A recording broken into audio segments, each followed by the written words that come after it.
नमस्कार, राष्ट्रपोस्ट से मैं पवन केसवानी। स्वर्गीय दिलीप सिंह जूदेव का नाम लेते ही चेहरे के सामने घर वापसी की कुछ तस्वीरें सामने आती है, जिनकी वजह से वो देश भर में चर्चित हुए।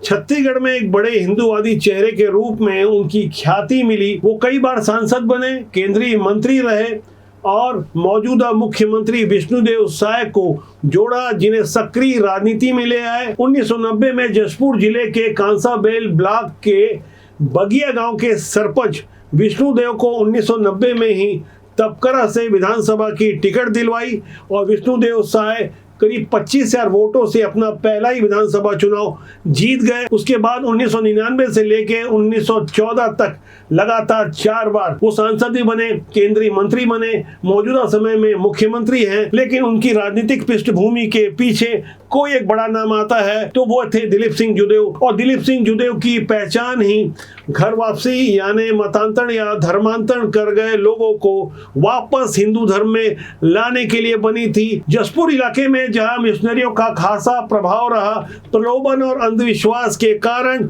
बड़ी संख्या में खासकर अनुसूचित जनजाति वर्ग के लोगों को बहला फुसला कर धोखे से उनके धर्म से अलग करने का जो कुचक्र दशकों से रचा गया, उसके विरुद्ध स्वर्गीय दिलीप सिंह जूदेव के हम कदम रहे विष्णुदेव साय अब छत्तीसगढ़ सरकार के मुखिया रहते धर्मांतरण के विरुद्ध बड़ी कार्रवाई करते नजर आ रहे हैं। अभी नवंबर का आधा महीना भी नहीं बीता है और इसी महीने प्रदेश में अलग अलग स्थानों पर 4 एफआईआर धर्मांतरण करवाने वाले लोगों के विरुद्ध दर्ज की जा चुकी है।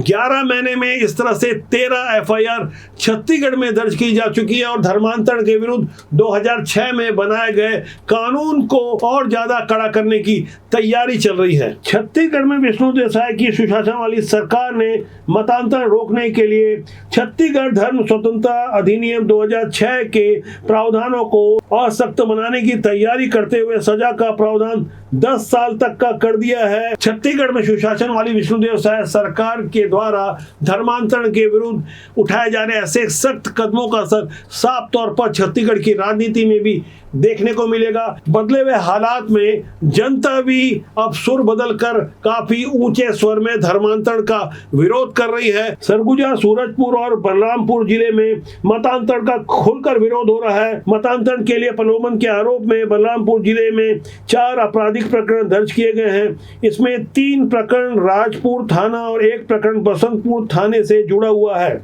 सरगुजा जिले के उदयपुर थाना क्षेत्र के केदमा इलाके में चंगाई सभा की आड़ में मतांतरण के प्रलोभन के आरोप में आयोजन को ही बंद करना पड़ा।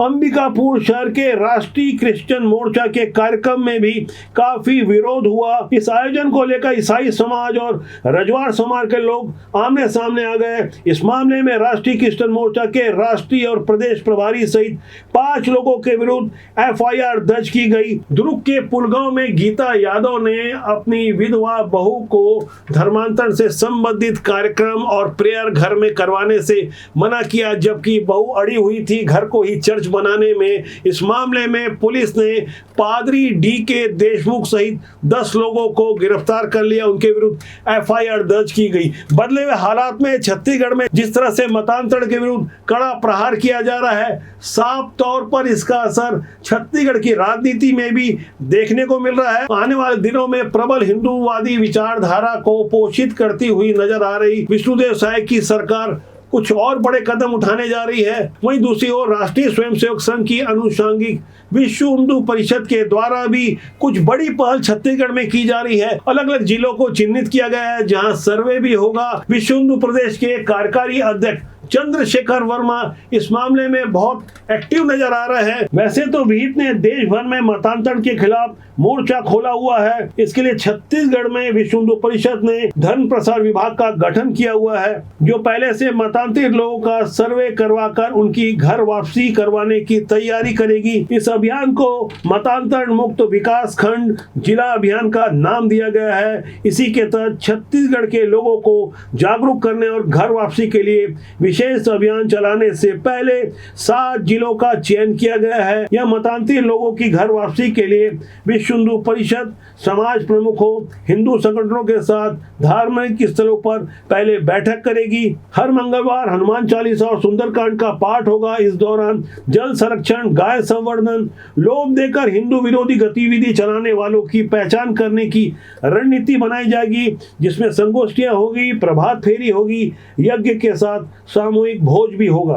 प्रलोभन और अंधविश्वास के दम पर मतांतरित करवाए गए बस्तर के अलग अलग 6 जिलों में पुलिस को जनवरी से अब तक 23 शिकायतें प्राप्त हो चुकी है, जिसमें बस्तर, सुकमा, दंतेवाड़ा, नारायणपुर, कोंडागांव में खास नजर रखी जा रही है। इन 23 शिकायतों के बारे में जानकारी मिली है कि FIR दर्ज नहीं की गई है, लेकिन जिस तरह से तनावपूर्ण हालात हैं, वहां मतांतरित लोगों को मरने के बाद जमीन में दफन करने से स्थानीय जनजाति समुदाय रोक रहा है। दरअसल मतांतरित लोगों को पूर्ववर्ती भूपेश बघेल सरकार के मंत्री कवासी लखमा खास तौर पर संरक्षण देते रहे। वे उन्हें भड़काते रहे, ये समझाने की कोशिश करते रहे कि आदिवासी समुदाय हिंदू नहीं है। कई बार तनावपूर्ण हालात निर्मित हुए और कवासी लखमा और उनकी पार्टी को बस्तर में पहले विधानसभा और बाद में लोकसभा में मुंह की खानी पड़ी। लेकिन अब हालात धीरे धीरे बदल रहे हैं।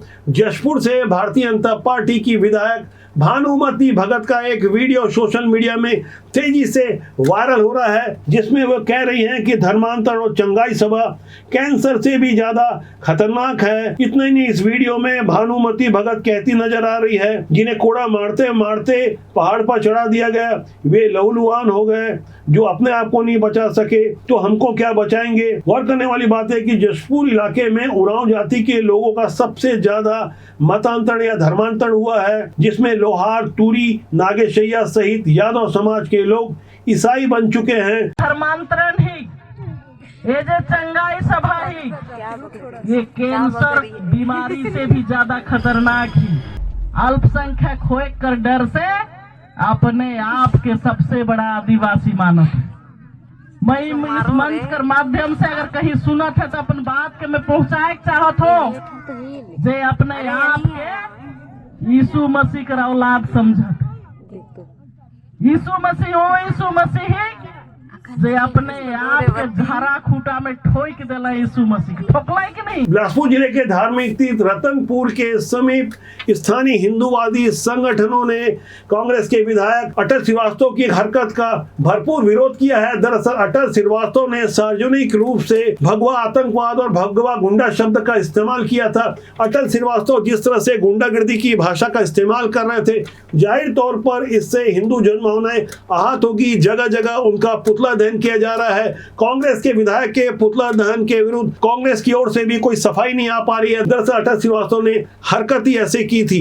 मौजूदा हालात में लोग जिस तरह से रिएक्ट कर रहे हैं और छत्तीसगढ़ की सरकार भी जिस तरह से मतांतरण के विरुद्ध कड़े कानून बनाने जा रही है, जगह जगह लोग स्वस्फूर्त होकर मिशनरियों के इस कुचक्र को गहराई से समझ पा रहे हैं। तो ऐसे बदले हुए हालात में बदली हुई राजनीति के साथ सामाजिक दशा दिशा पर भी हमारी पैनी निगाह लगातार बनी हुई है। जनहित से जुड़े हुए, जन सरोकारों से जुड़े हुए तमाम मुद्दों को हम राष्ट्रबोध के इस मंच से उठाते हैं। इसलिए मेरा आग्रह कि यदि आपने चैनल को सब्सक्राइब नहीं किया है तो फौरन से सब्सक्राइब कर लीजिए, जिससे आपका और हमारा साथ ज्यादा मजबूती से लंबे समय तक बना रहे। राजनीति के माध्यम से समाज और देश की बेहतर सेवा की जा सकती है। हमारा बार बार लोगों से आग्रह है कि अच्छे लोग राजनीति में आए, क्योंकि राजनीति बुरी नहीं होती, उसमें काम करने वाले लोग अच्छे या बुरे होते हैं। तो आज के लिए इतना ही। मेरी आपसे बहुत जल्दी फिर मुलाकात होगी। नमस्कार।